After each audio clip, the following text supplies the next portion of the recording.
Oh, it's more relaxed ride, brother. Instead of like that on your back. Yeah. I love it. Because, hey, come here. Feel that. Yeah. You push right back. Yeah. In the seat. Yeah. You get more relaxed.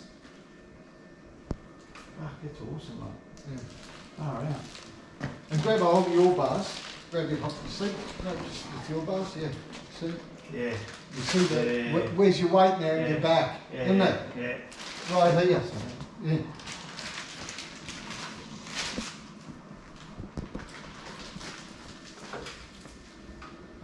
Fuck. What a difference that is. Yeah. Like seriously, there's a like. Yeah. You're not hot. You're not like. You're not gripping. Yeah. Yeah, exactly. They're just there. You're sort of like resting your. Yeah. Yeah.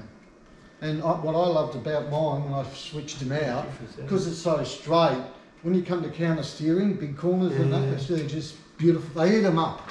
You know, bring on the corner. Yeah. You know, prior to mine, I had the fucking ape hangers with the bent sort of thing out. Yeah, coming in. Just feel my wrists. No, this is like you're straight. Yeah. You're seriously straight. Yeah. Yeah, this has got you down. Your wrist is like that. Yeah. Yeah. Yeah. I fucking never noticed it. That's the weight in them. Yeah. Yeah.